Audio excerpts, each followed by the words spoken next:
تو آج گزارش کرنا ہے اس دجال ملعون کی سواری کے متعلق، یعنی یہ کس قسم کی سواری پر سوار ہوگا، وہ سواری کتنی بڑی ہوگی۔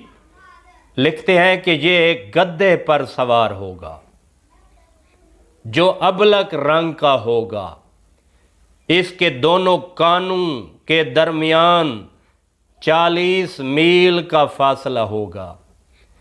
یعنی اس گدھے کی لمبائی چوڑائی جسامت کے متعلق آپ خود اندازہ لگا سکتے ہیں کہ جو ایک کان سے دوسرے کان تک سفر جو بنے گا وہ 40 میل ہوگا، اور لکھتے ہیں 21 میل اونچا ہوگا۔ یعنی اس گدھے کی اونچائی جو ہوگی وہ 21 میل تک ہوگی، اور اس کی لمبائی لکھتے ہیں 90 میل تک لمبا ہوگا۔ یعنی اس کے گدھے کے متعلق، اس کی سواری کے متعلق بیان کر رہا ہوں کہ یہ اس کے ایک کان سے دوسرے کان کا فاصلہ 40 میل ہوگا، 21 میل اونچا اور 90 میل لمبا ہوگا۔ اس کا ہر قدم 1 میل کا ہوگا۔ ظاہر ہے جو اتنا بڑا ہوگا جسامت میں، اس کا قدم واقعی 1 میل کا ہوگا۔ اس کے دونوں کانوں کے درمیان خلق کثیر بیٹھے گی، سوار ہوگی۔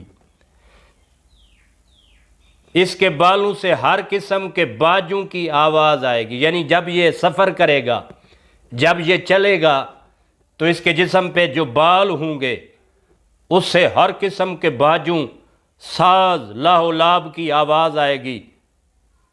وہ ملعون دجال اس گدھے پہ سوار ہوگا۔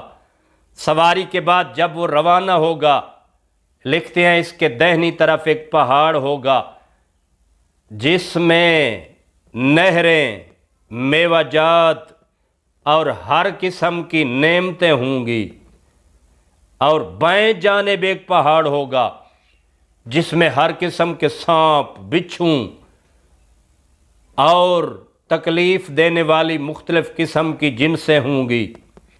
وہ لوگوں کو انہی چیزوں کے ذریعہ سے بہکائے گا کہ جو مجھے خدا مانے گا اسے اس جنت میں ڈالوں گا، جو مجھے نہیں مانے گا اس کو اس جہنم میں ڈالوں گا جس میں بچھو، سانپ اور مختلف قسم کی اذیت پہنچانے والے جانور ہیں۔